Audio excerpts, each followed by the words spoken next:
Hello, Cal's patrons.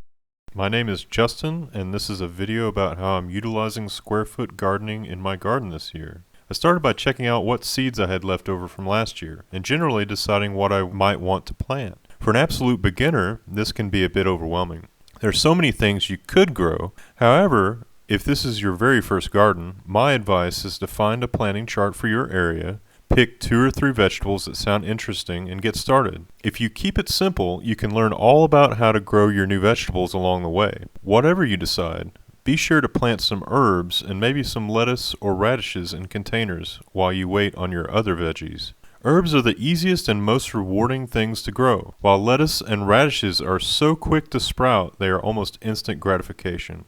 Your local extension office should have tons of information on the habits of different plants and when to plant them. I will include some links below. We have several small raised beds in our front yard in which we plan to grow vegetables. This is a popular setup for growing vegetables at home, but don't feel you have to have raised beds to get started. There are plenty of other ways to get started for cheap or even basically free. That's a bit beyond the scope of this video, but I will include some links to more information.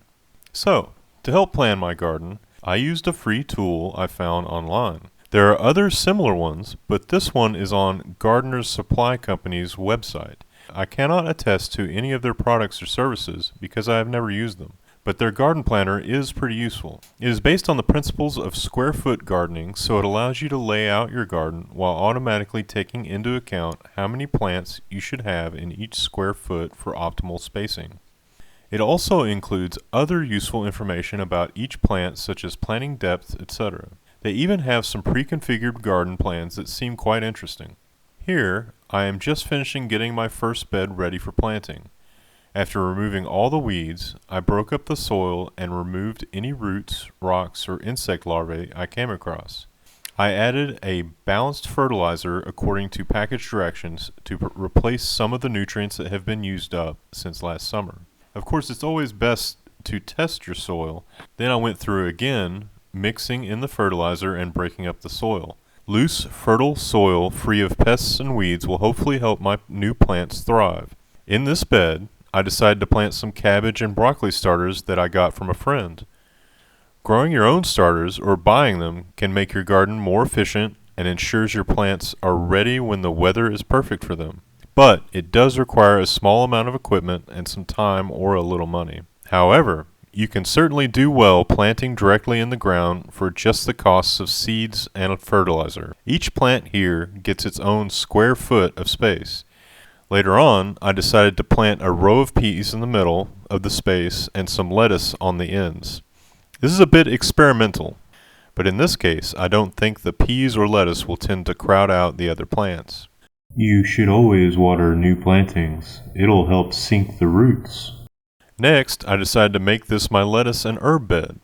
I planted the lettuce seeds directly by simply sprinkling the seeds sparingly, about 1 seed every 1/8 to 1/4 inch, all over each square, and then covering with 1/4 inch of soil. I planted this lettuce much more closely together than the garden planner recommended. I like to do it this way so that usually in a couple of weeks, I can start harvesting some of the small lettuce sprouts. I will harvest several times over the coming weeks until the lettuce plants have plenty of space between them, and then I will start harvesting just the outer leaves of the now much bigger plants. I also planted some radishes, basil, cilantro, chives, and garlic. With everything except for the garlic, I just followed the spacing and planting depth recommendations for each plant. Helpfully, this is on the back of every seed packet, but it is also included in the planting information on the garden planner website. It is always a good idea when planting seeds to put 2 to 3 in each hole. You can always get rid of the extras, but there's a good chance that some of your seeds won't work out, so it's good to have a backup. When I first shot this video in mid-March, it was still a little too early to plant summer crops. So I started seeds for tomatoes, peppers, and okra in various containers I had. As gardeners, it is best to plan for the coming seasons. But the perfect time to get started is today. Thanks for watching.